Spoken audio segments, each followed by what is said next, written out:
Everybody, welcome to La Lista, a LatinX Writers podcast. I am your host, Ruben Mendive, and today we have a writer here via Zoom because of global pandemics and our crumbling reality.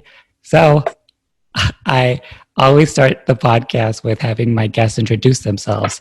It's your name and how you identify. My name is Taylor Orci. I identify as your leader in the new crumbling world. What else am I supposed to say about my identity? Just anything that comes to mind. Oh, sure. I'm like a queer mixed CHICANX person that likes, I guess my favorite nut is pecan. I like sewing.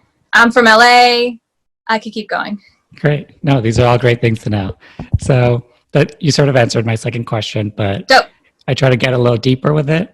I always ask people, where are they from? So that can mean where you grew up. That can mean where your family's from. That can mean whatever. I know it's a complicated issue or question for people. I am from LA, born and raised, and I kind of just grew up all over LA, like different parts.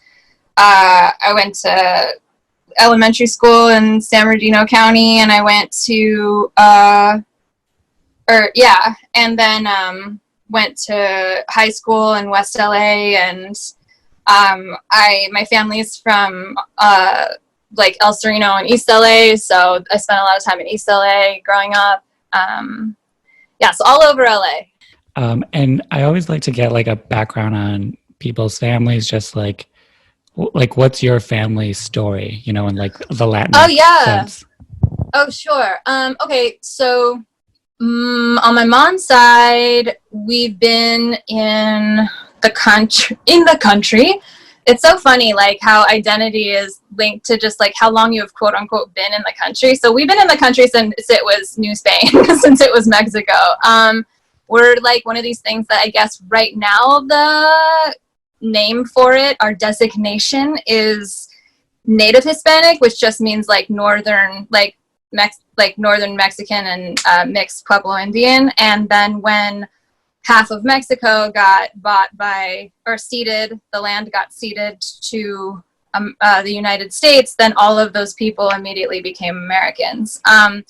So my family still lives in near Albuquerque.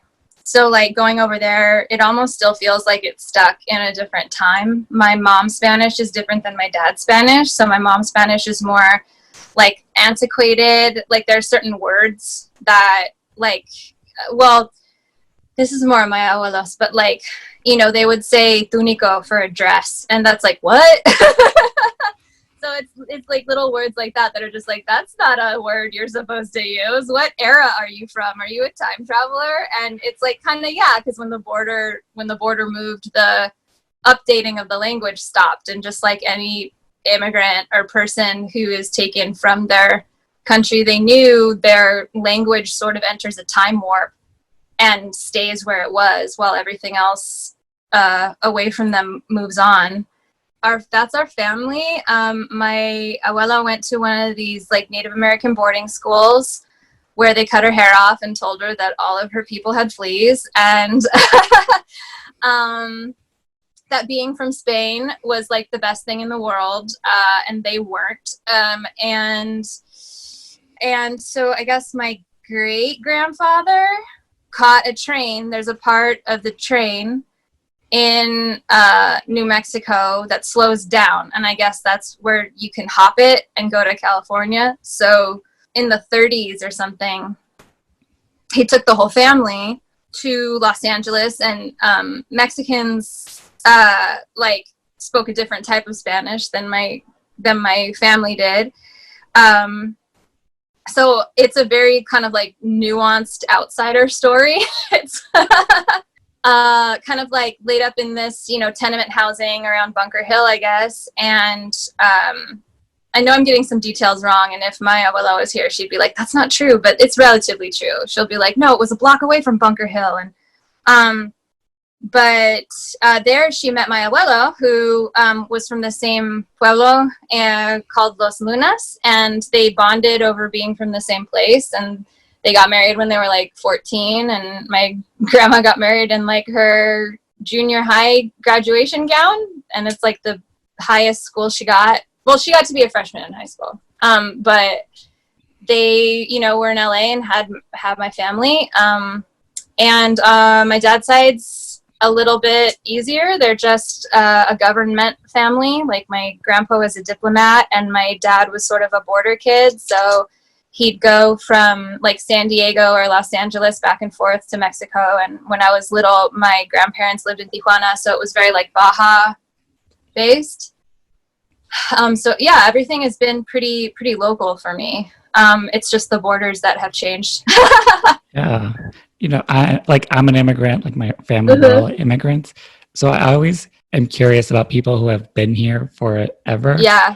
How that sort of like plays into like your Latinx identity. Like, yeah, it's very interesting because it like, I'm the one that raises the hand that's like, oh, P.S. we're not all immigrants. And you can have a family that speaks Spanish and, you know, thinks Christmas Eve is more important than Christmas Day and has, you know, is like Catholic to the fucking core, and all that shit. And you have tamaladas at Christmas and all those things, but you don't have a green card story. Well, my dad did become a citizen in 1994, but he was an ambassador's kid. So he, you know, it's like, it's not the same. yeah. You know, there are people that try really fucking hard to get their citizenship or their green card in this country, and then there are people who are like, it's so much paperwork, well, I guess I'll go get my citizenship, like that type of thing. So that's not citizen privilege, but something privilege, maybe affluent privilege, because the people on my dad's side are more like doctors, lawyers, stuff like that. It is interesting because it feels like growing up there was a different history. There was like the history that my grandparents told me and what was true for my family. And then there was the stuff that I learned in books and things. And actually history was my worst subject because I just didn't know how to get into it. I just didn't. And it felt like a story that just wasn't true, which now realizing like it wasn't. It's like, just like Thanksgiving is weird. What's happening? And I remember, you know, in California, you have to take those mission trips. You have to do like mission models, mission dioramas. Yeah. Your mission project. That's what it's called. Your mission project. And then my grandma, when I was like, oh, I'm going to do mine on, you know, Santa Barbara, because she was a martyr. And I just had found out what the word martyr meant. And I was like, that's dope. And then she was like, you know, like those were basically like, they made the Indian slaves and they buried them in unmarked graves, you know? And I was like, what? And she was like, yeah. And so then I'm the kid that just stood up during the mission tour that was like, did you wear the Indians? Did you know that they were slaves? And I didn't get a lot of friends for that. Yeah, you just have like a different history of the Southwest in particular. And it's weird when like the New York Times comes in and is like, oh, we're gonna we just discovered this old church used to be a blah blah blah. And it's like, you know, we all knew that. It's just you fucking like you said it wasn't important, and then our like parents and grandparents forgot about it. And then just so you can rediscover it, it's a bit like trying, I suppose. I hope I'm being concise. Oh, no, for sure. Yeah, because it's interesting because like my family is very new. So we're like sort of building our generations here. And that's why it's always been so interesting to me when people, because it's like a different, like the roots are the same, but it's like a different like... Yeah, like going back to Los Lunas, I can see where my great grandparents were buried, barely, you know, because it's just like a little in the ground. But it'll say, you know, there's this place in Albuquerque called Chimayo, and it's this, like, it's a holy place, kind of. And for our family, it's a holy place. And so it was really great to be able to, because my abuela can't travel anymore. She's like 90. And when we went, she was like, can you get me some dirt from Chimayo? And we're like, oh, sure, no doubt. And it's nice to be like, oh, we're able to go to this place that our family has been since the 1500s. And I don't know, I guess it's silly, but to pick up like the same dirt and be like, this dirt I have a connection to it. Yeah, no, I mean, I talked to so many people and they would kill for that sort of like connection and direct line to like their roots, you know? Yeah, I don't take it lightly, for sure. And so I always like to get a sense of people in like middle school, high school. Oh, fuck. So I sort of like set this question up by saying like, who were you pretending to be, and how did other people see you during this time? In middle school, because I had middle school, I had mental problems that I just had to like diagnose still, and so I would get into a lot of trouble because I was very reactionary and kind of got. I had friends that like were in like, yeah, my friends were in gangs, like my best friends were in gangs, and it was nice because it felt like a family, and they were going to fuck your friends, like fuck people up if they were fucked with you, and it was nice. But I know that, and I was grounded all the time, and I knew that I knew that my friends were like kind of sad. They just like wanted to get into danger. They were just like, who's going to be the first that, you know, goes to jail? And that wasn't me. I would like step out of that. But the thing though, because I think that we were just, you know, we're just kids. We're just like young and learning from other people. And this whole like defunding the police thing really made me think about this time in junior high where we had a dean at our middle school, and I went to public school from beginning to end, LAUSD kid. So I know I have a lot of funny stories about like that, about school funding and stuff. It's funny, but this dean, I remember, was like, I'm gonna protect you because I got into a lot of trouble when I was 11, and they took me out of school for like hurting myself and stuff like that. And this dean was like, I don't know what kind of trouble I got into, but he said, I'm going to look after you. Like, you can spend your elective period giving other kids like detention summonses. And it kind of was a free period, sort of, so it felt nice. But he was very like, you have a nice package and you really need to take, you know, you need to look after yourself, these types of things. And he would like kiss the other girls it was only girls who did the detention summonses for him. And he would, you know, like make us kiss him and stuff like that. But also so it was like that kind of sexualized, like, ew, gross. I'm 11 or 12 or whatever. And then when he would see me and my friends who were like the troublemaker girls, but they were the girls who could fight and still make their hair look good. Like those were my friends.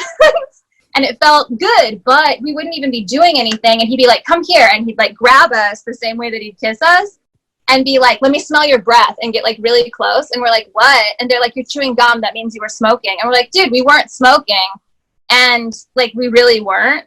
And he'd be like, you're getting in trouble. So it was sort of like this criminalizing, sexualizing thing that happened at around 11 when I was very angry.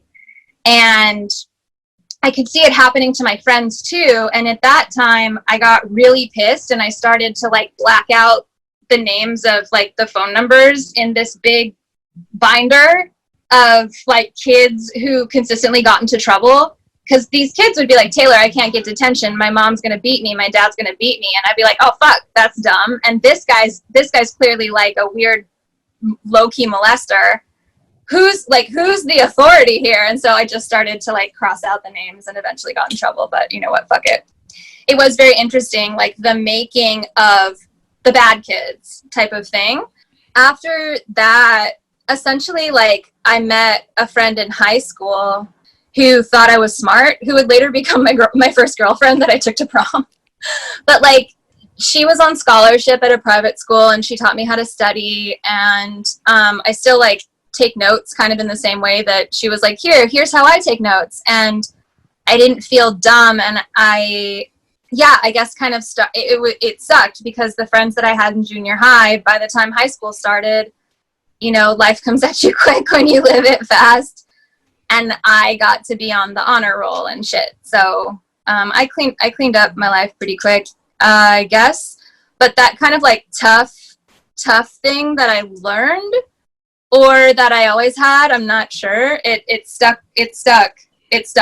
And so in high school, I almost did a 180, and I became super bookish and very much like just in my room, because my parents didn't allow me to go to parties or anything like that, and was just like really super sensitive. Oh, and I did a hell of a lot of activism and stuff. So I kind of started to like mobilize or whatever, use my anger, and particularly for like LGBT issues in my high school, and also for like all kids in Los Angeles and California at large. It was getting into those active, like, youth activist roles that helped me, and I think a lot of other kids, take that rage and put it to use.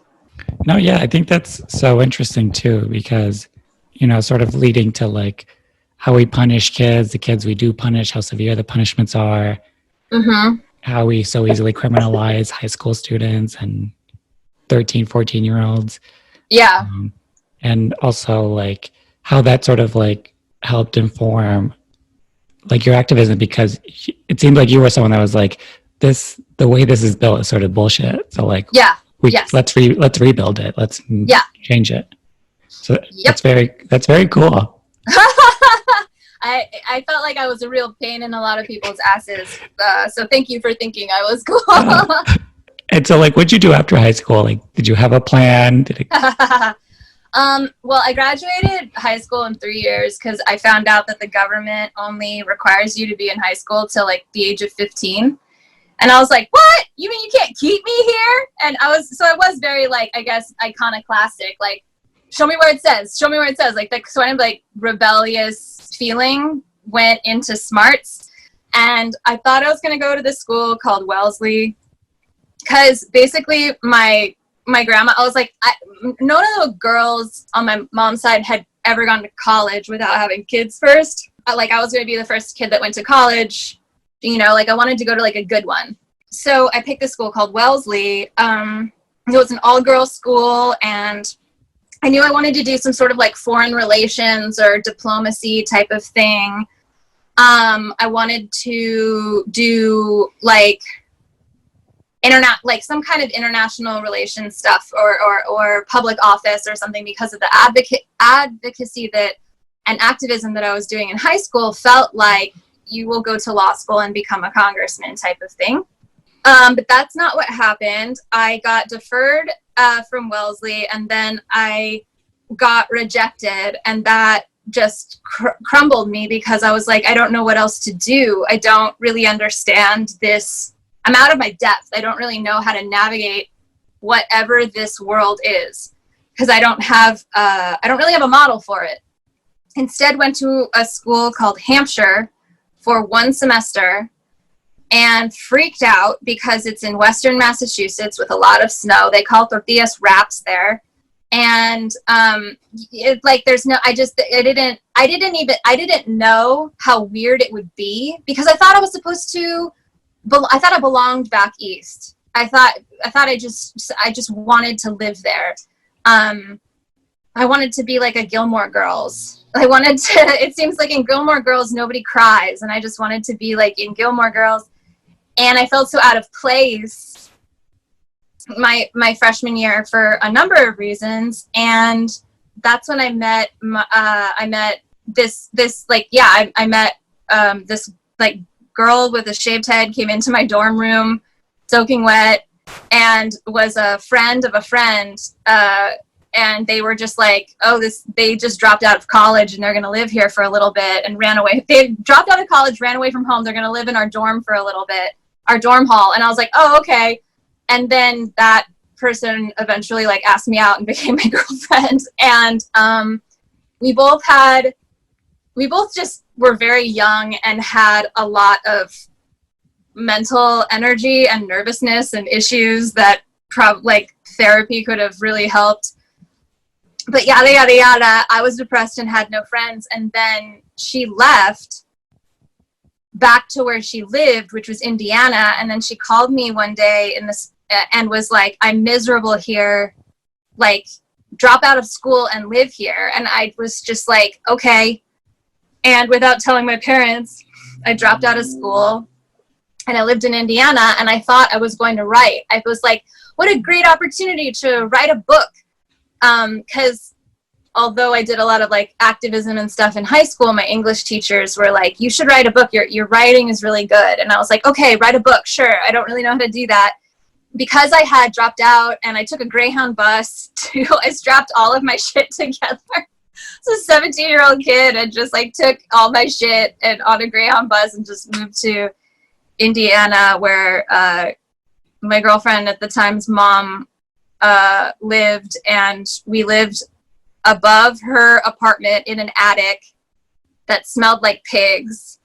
And I didn't write my book because I needed to get a job, and the job I got was working at Walmart. So I just worked at Walmart in Indiana for a little bit, and that was wild. And then eventually we both moved back to Los Angeles and started going to community college, where I later transferred to UCLA. What was the motivation to like transfer to UCLA? And again, did you have a plan? Like, I think that more than anything, I really wanted people, like when I grew up, I wanted people to like take me seriously. And also to write, I wanted to like know what I was writing about rather than how to write, because I knew I was a good writer. I just didn't have the information that I needed. So at UCLA, I started majoring in a major called International Development Studies, which is basically like navigating power politics in a post-colonial world by figuring out like what the people in different areas need and stuff like that. And also part of the core is to take like Chicano classes and stuff like that. And one of the concentrations I had was like Latin America and the Caribbean. So I was able to use my major to kind of understand where my family came from. And also like on an international scale where Latinidad sits and what it was made of. And that was great. when did you like start pursuing like the writer profession? So when I was at UCLA, I knew I always wanted to be a writer. So in elementary school, I would always write more than I was supposed to. I just didn't really know what to do with it. I had an imagination. And so there was this part of me that was very analytical and good at book smarts. And then this other part of me that was very inventive and imaginative and strange. And I never really understood how to serve that part of me. And didn't understand like where it sat. Is it a child thing that goes away? Like, what is this weirdness? There was a lot of weird, quote unquote, just like the foggy bucket of weird to me. And so basically from UCLA, I got an internship at KCRW that turned into an internship at NPR, where I thought that's where my writing was going to go is, oh, you're a reporter. You're an investigative reporter. So I started working full-time while I was at UCLA, and I would wake up, start work at 4 a.m. as a producer, director. I think I was the youngest director at NPR ever, because I was 22. I like these stories, because you have to write scripts, and you are writing, you're taking all of this information and you're synthesizing it into a cohesive storyline that people should be able to hear distracted and be able to pair it back to other people, like at a fucking dinner party, and sound smart. So that's like your job, right? And like 21 years old, making like 45-year-old white men sound smart, like while they're eating cheese at a fucking soiree. But I was very goofy at NPR. I was very good at my job, but goofy. So I had a remote control toy car. I, you know, had a skateboard. I was just, one time I met Mindy Kaling, and I had a green wig on, and I was carrying a can of soup. And that was a game changer for me, because she looked at me and she was like, oh my God, hi. And I was like, hi, I'm so sorry, I'm holding soup. And she was like, oh my God, we need female writers assistants for the office. And she was like, here, take my card. And I never followed up with that. And it was one of those like, oh, I'll have this moment again. It's like, you know, when you're just like young and stupid, you don't realize that you will never have this moment again. That was like the first tap, tap, tap. Like, maybe you could do something beyond this serious reporting, and maybe you can do something with your weird imagination. I got high. They knew I was funny, and so then they were like, hey, they put me up for this job called to be a director for this job called Wait, Don't Tell Me in Chicago. And I got the job, but I rejected it because I didn't know if I wanted to be an investigative reporter in Iraq, because I was on the list to go to Iraq, or a producer, like in the green zone. Then or like be a comedian and write for the Colbert Report, because I was watching Colbert Report at the time, and I was like, oh my God, this is amazing. Maybe this is what I want to do, but I had no idea how to get there.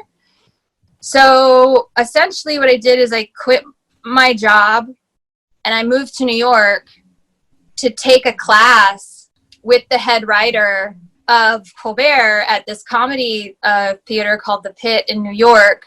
He basically had this window, because there was a writer's strike at the time, and he had this window. He never taught the class again. He only taught it once. And after the class, I'd sort of linger and bug him and pretend that I was getting cat litter. I would always he's like, what direction? I'd have to go north on this street, and I'd be like, what direction are you going? He was like, south. And I'm like, oh, I have to go get cat litter that way. Like, I'd stalk him and ask him, you know, what was it like? His name was Tom Purcell.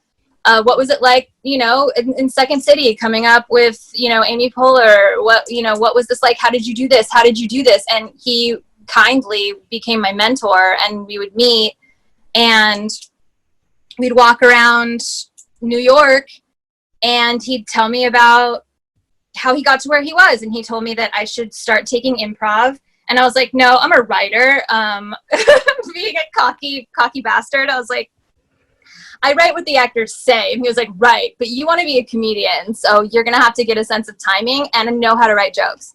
Basically started improv, and I got invited to submit to Colbert a few times, but it turns out it actually wasn't where I wanted to go. Late night variety and stand-up in general is not where I was supposed to be. I got into narrative through comedy. And then I eventually moved back to Los Angeles. I got my ass kicked in New York. I wasn't funny for shit. Like, I thought I was such a cocky kid, like, coming into there, because I was like, oh yeah, check me out. Like, I was on the report thing to go to Iraq. Scripts? I can write scripts. I can write scripts in my sleep. And I was like, oh, no, honey. You are not funny. You have no stage presence. And it turns out when people take pictures of you, you don't really like the side of your face, because you think your face kind of looks like a flat moon. So you also have, like, these issues, you know. Hope you like performing to an audience of 3 for the next 7 years. And that's yeah. So I gave it all up for what? We don't know. It's a mental illness. My strategy, I recommend for no one. I wouldn't trade it for the world, but I definitely wouldn't recommend it to anybody. So what'd you get up to when you came back to LA? When I came back to LA, I got really into the comedy scene over here. I was on a lot of my best friends are still, well, UCB doesn't really exist anymore so much because of La Cuarentena, but I started doing more stuff at UCB over here, and also the indie improv scene over here, indie comedy scene at the time was so amazing. You just kind of like got into it. There were indie teams where, you know, you just came there in a different way, or you just had this weird idea, and your friends were all in the audience, so everybody was going to be like, you know, you can do it, you know, you just had like instant 50 friends anywhere you went. So from there, basically, I did the CBS Diversity Showcase, and then got my first agent for theatrical that way. And then I just started to kind of feel like, although I had a lot of friends at the theater, I didn't really feel like my voice matched. A lot of times people thought I was weird and sad, so I still really didn't know what to do with that weirdness. I was kind of trying to be somebody else's voice, and I couldn't succeed at that voice, and I couldn't succeed at my own. So it made me feel very sad. So I started to do my own content. From journalism, I learned how to film. I interviewed a lot of awesome people as a journalist and got to like, okay, well maybe like I kind of got a good sense of best practices for the entertainment industry and just leadership in general from some people I had interviewed. So I knew how to shoot and I knew how to edit, and I knew how to put together a video. So I started to make videos and put them up at the time on like a Funny or Die page or my YouTube page. And oddly, one of the videos that I did, one day I did well. It did really well. It became like immortal on the Funny or Die page in like 2 days. And it was called Bitchy Resting Face. And I was like, oh, maybe I'll put this on my YouTube channel. And then it went viral. And it's the reason why the phrase is in the dictionary now. And I remember like going on the Today Show with like $7 in my bank account. Like, thanks for picking us up from JFK in a Lincoln Navigator. Can I have like a Big Mac? I have no money. I was like, ooh, there will be food in the green room. I'm so excited for food in the green room. And it was like a sweaty cheese plate and at like 3 in the morning, you know, because it's the morning show. So it's double morning because I'm on LA time. That interview looks insane. I look like I have cocaine eyes. I'm not on cocaine, but Jesus Christ, I'm so strung out. And so, like, did you get anything besides the Today Show interview out of like the viral video? So basically, I had a little teeny tiny business strategy where I had a web series called Broken People that I really liked. I was very proud of it. It consisted of a series of shorts about a dysfunctional relationship, but funny. And at one point I ride my bike into the ocean, just weird shit. And I put Bitchy Resting Face on, when I put Bitchy Resting Face on the YouTube channel, I was hoping that it would attract more followers, or more views, because at a certain point I noticed that with Funny or Die at the time, they had a built-in audience, but once the views on a video exceeded something like 250,000 views, it kind of plateaued no matter who was in it. And so at the time, it's funny how like all the technology just changes. I'm like, this is pre-TikTok, this is pre-like Instagram story, all this shit. So I'm almost speaking in a weird antiquated language, which was only 8 years ago.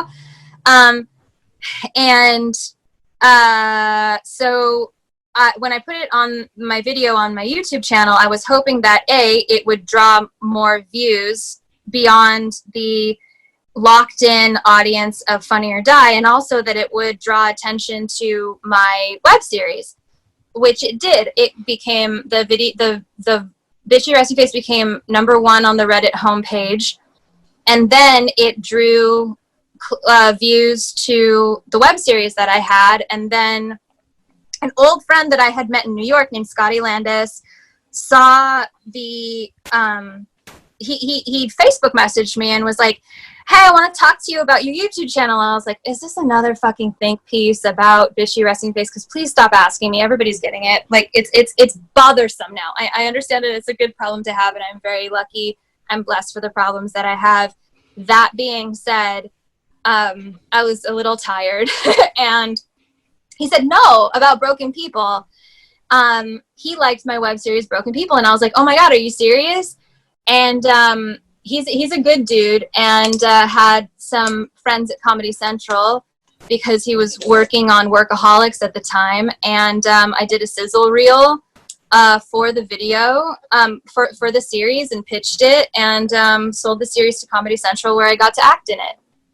sounds like it like parlayed into like a TV like Yeah, career. and then the first writing job, I got was with Fox ADHD. It went okay. I think I got fired because I said that I was very green, and somebody did a joke pitch where the main characters run through a car wash full of illegals, and I shouted, "That's offensive!" And which, especially at the time, was a mortal sin to just shout out, "Hey, you can't do that," or any version of no in a writer's room. So I had a little sit down and a little walk afterwards, and then I didn't get staff for 4 more years. And like, what sort of were you up to during those 4 years? Just because I worked at a coffee shop. It was hella humbling. I basically worked at a bunch of coffee shops. I worked at a coffee shop on Abbot Kinney in a Tom's shoe shop. So I worked in a coffee shop inside a shoe store. If you want to know the definition of feeling useless, like nobody gives a shit about a coffee shop inside a shoe shop. And I got fired from that too, because from my IDS major, I knew that their business model was exploitative. And they fired me. And then I worked at Jones on 3rd on Ventura, and they fired me too. And so, like, can you talk about how you found your way back to television? I kept writing and I didn't stop. I had reps that, I also maybe didn't know that I worked at a coffee shop, but I got my meetings. I kept going on my meetings, and there were a few times where I almost got staffed. It didn't really feel like, I also I started writing kind of personal short stories for a bunch of different publications, like Cosmo and Elle, and sometimes they wanted you to change stuff to make it more like, you know what I mean, girlfriend type of way. And I was like, sure, none of these stories are really real. It's just sort of like pulp.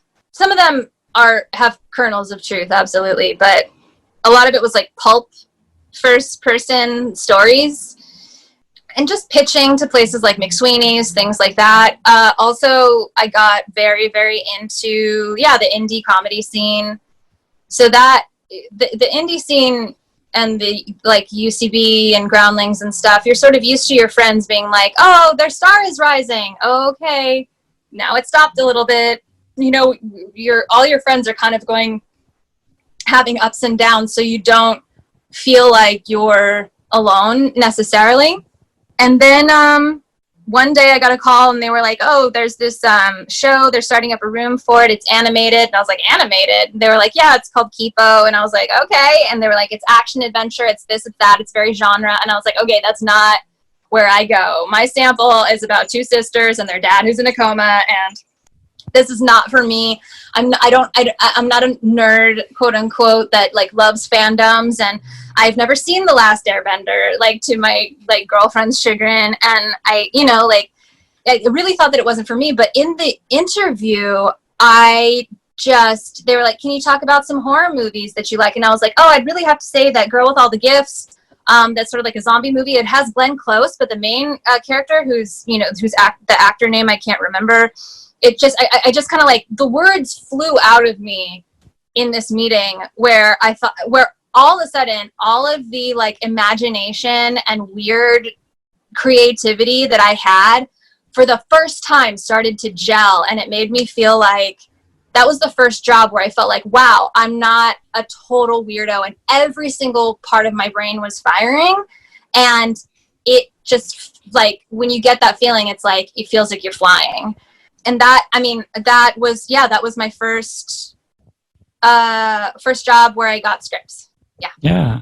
And, I watched a little bit of Keepo. I hadn't really heard of it before. Mm-hmm. It only really started registering this month because a lot of the Cartoon Networks will put out like their Pride editions, so they'll like trot out their like queer characters. And Keepo came up, and I was like, oh, I didn't know about this. I didn't know it had queer shit in it. I didn't know it was like a thing. Mm-hmm. Watched it, love it.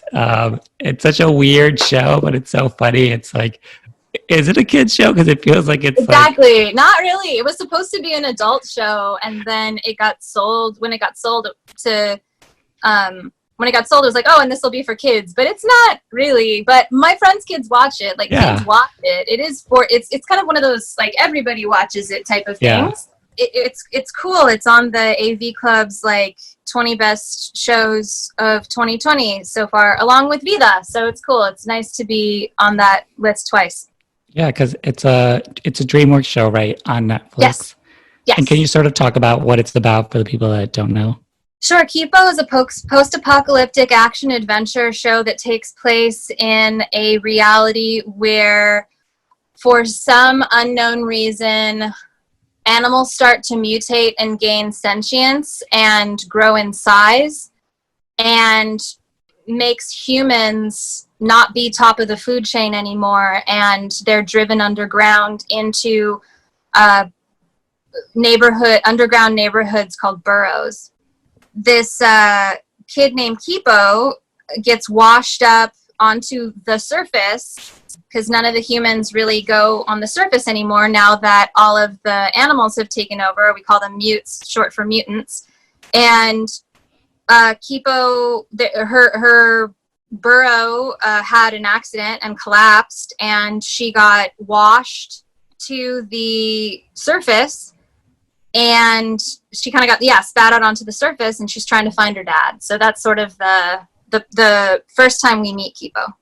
Yeah, and it's like I love my favorite character is the pig, like Mandu. The insect that's continually going through its life cycle, like that is so strange, but like so genius and funny. Yeah, we have actually. Mandu has lines. For every time that Mandu goes, wee, like there are actual lines, and some of them are sassy clapbacks, and some of them are her giving like her true feelings. We really, really wanted to pitch Mandu having like a real rousing speech, giving a real rousing speech to somebody where she's just on a cliff going like wee, whip, whip, but we never got to that. But what we'd love to do maybe is to release Keepo again, like the Mandu version, where she has subtitles. Yeah. So you know exactly what she's saying. Deep cuts. It's such a good show. Like, Thank you. It's on its second season. It's out now. Yes. And has queer characters, and it's like it like is very nonchalant, and like hopefully the future we're heading to seems like it. But yeah, so I definitely recommend the show. I like. Oh, thank you. It's so good. And you have like you said you like wrote a couple episodes on it, songs. Yeah. On the first episode, the first season, I wrote episode 7 with the. He is a trickster mute that is a collection of tardigrades called Mulholland. So that's my episode, and then this season, I wrote the Deathstalker episode, I believe, episode 5, and then episode, I think, 7, which is called Benson and the Beast with alien space bats. And the karaoke episode, I wrote the song. Yeah, love the karaoke song. Thank you. And then you like you mentioned, you like also worked on Viva. So if you can just sort of talk about how like you got to be there, what it was like. Oh my God. I got to be on VIDA via Twitter. So this was during the WGA strike, which is ongoing a little. This was after Keepo, and Keepo was so hard. And also at the time I had sold a show that I acted and directed into YouTube Red. And so it was double duty and doing, those two jobs together. So I was pretty tired coming off of it. And then I knew about VIDA. I loved VIDA.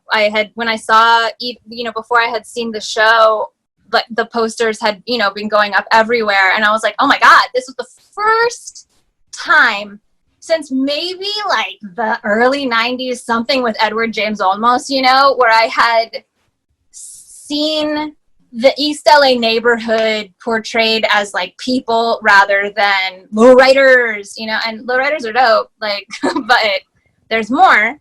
So after Keepo, I was really exhausted, but I knew that the WGA thing was happening, and I was like, okay, I gotta hustle because, I had to let my agents go. And And I saw a thing, some showrunners were calling out to Twitter and saying, hi, I'd like to read people. And so my boss, Bill Wolkoff from Keepo, had been so nice and had written a, like, hey, I'm gonna vouch for you blurb on Twitter for everyone, all the writers. There were, so Tanya had posted like, hey, he was one of these writers that said, I'm a showrunner and I'm looking to read people.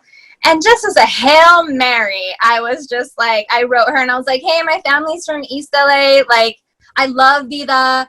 And I know I can be in a room for 12 hours a day and still be pleasant. I promise. Something like that. And she was like, yeah, let me read. Like, she wrote me back and I was like, what? She's like, have your manager send a sample. And I was like, okay. So I sent my sample and I'm like, okay, bye-bye. Because there's so many, like, literally, man. One time I went out of a staff meeting. This is the third meeting on this show. And as I'm leaving, the executive winks at me. Like, we'll see. You know, like, we'll see who we staff. Winked at me. Didn't get that job. So I am used to rejection. So I'm like, nothing is going to come of this. And then she's like, hey, do you want to meet? And I'm like, what? Okay. So I knew that, like, I thought she was from Texas, so I wore cowboy boots to the interview, and it was hot as balls that day, and, like, she wanted to meet around Larchmont, and there's no parking in Larchmont, and my cowboy boots are too big for me, so I'm, like, late, and I'm 2 blocks away, and I'm just sort of, like, you know, have you ever tried to run in cowboy boots that are too big for you, and they scoot? Like, I'm just sort of, like, scooting as I'm walking, because my feet are todo sweaty, and so, like, I have this conversation and I was like, oh, I brought a bag of Takis because my cousin had her graduation that weekend and I was like, oh, maybe they'll like Takis. It turns out Tanya is not from Texas. She's from Los Mochis, Mexico. So fuck my cowboy boots, but she loved the Takis. Yeah, I got the job. I had a whole month of being like on the hook, whatever, like waiting to see if I got it. And then when I got it, there were a couple of new people the first day of VIDA. And I was like, wow, how cool. These 4 new writers they found on Twitter. And it turned out that I was the only one, actually. Everybody else had come from different ways. But that was just wild. It felt like winning the lottery. So yeah. Twitter and Takis, that's how I got on VIDA. I'm curious about, like, the difference between a writer's room like Viva and then like a writer's room for an animated show. They're very different, and I'm not trying to sound egotistical or cocky. Maybe this is me. I'm cocky. That's the title of this show. I don't know anyone who has jumped from animation to dramedy, live action dramedy. Maybe they have, but it's not easy to do. I'm very grateful that Tanya could see in my sample that was live action. And a live action sample got me the Keepo job too. So I didn't think I was the right fit for either of them. And to find out that I was great. It only goes to show you that you don't really know. Don't be the one that says no to yourself. Let other people do that. There are enough no's in this industry. You don't need yourself to say, don't do that. You're not going to fit in there. And animation, you can do more with the world. It taught me how to write action, like fight sequences, action, because if you're telling a board artist, oh yeah, they go over there, or as they are, like they walk, you can't do that. It's like, well, what do they see? What do they pass? These types of things. So you're playing with the space and the physics.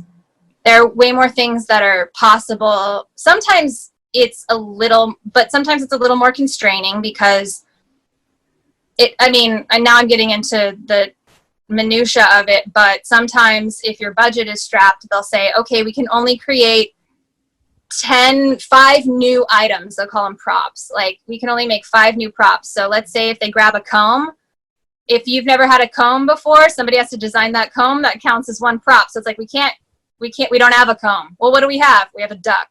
What? That's the closest thing we have to a comb. Yeah, we have a duck. So we could do something with the duck, but we can't do something with the comb. So those are the things. It's similar in live action too, but I guess they both have their constraints. For me personally, writing the animated show was much harder because it was serialized in a world building way that stretched my brain, I guess, is the best way to put it. Yeah. And then dramedy is its own other thing because you're dealing with more adult themes. Clearly we didn't try to figure out like gay sex positions on Keepo for the children. Yeah.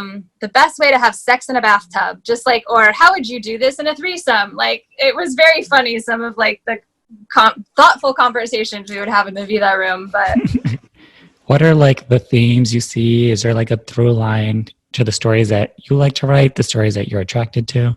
The thing that maybe I'm drawn to the most is characters who are learning that they deserve love. The ways that you can deflect love when you don't feel that you're deserving of it are infinitesimal. I'm curious, like when you're working on a show that has like such a larger cultural context. Yeah.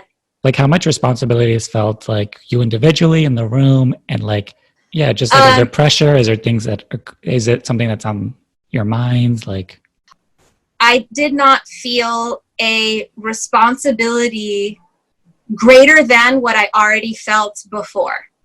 Mm-hmm. Like in Keepo, it was like, how do we get more LatinX on there? Of which the answer was, we got one. I got one. And it's named after my dad, and it literally looks like my abuelo. Like, I made it that. So yeah, it's no more than what it is normally, and it is easier because you are not alone. And also it feels more familial, because literally when I found out I got the job, my family stopped my cousin's baby shower to be like, Taylor got on Viva, you guys, did you know?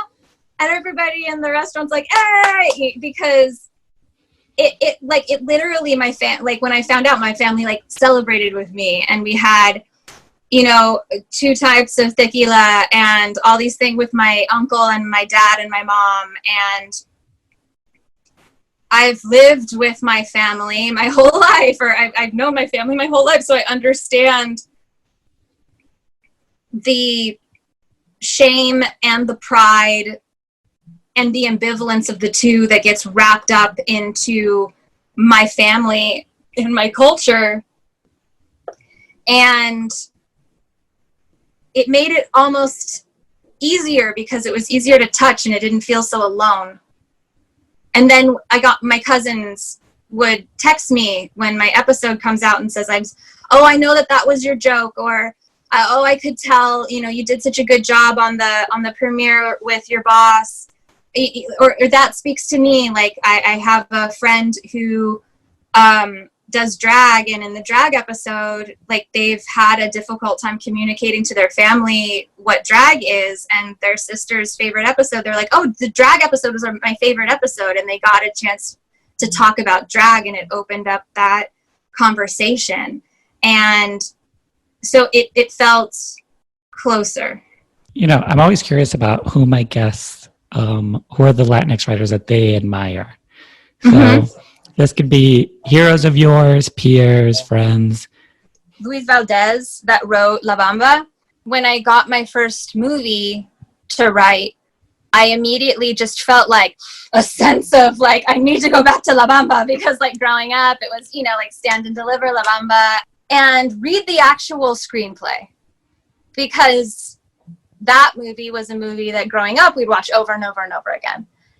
And I didn't realize, like reading the screenplay, I went to the WGA library and I was like, one La Bamba, please. And just my nerdy ass in the corner, didn't get to reading all of it because I was just like holding the pages. It was autographed, and it said like, adelante, or something, like to my people, like on the front, the autograph. And I was like, he's talking to me. And I didn't know this, but in the beginning scenes of La Bamba, he is painting a scene from The Grapes of Wrath. He's basically saying, for the Latino migrant workers, the Dust Bowl never ended.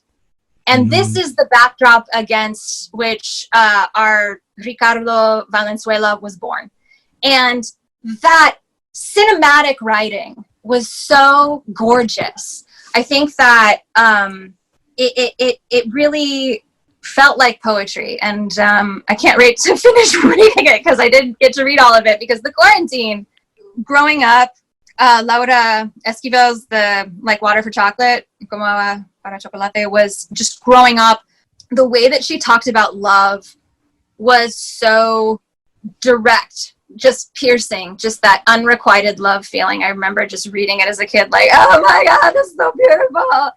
And in high school, I got really into Borges, who's like Argentinian, and just kind of came from, it was less just like arrow through the heart and more pondering the ideas of what you're trying to get across. And it was almost like nourishing in a mind and spirit way.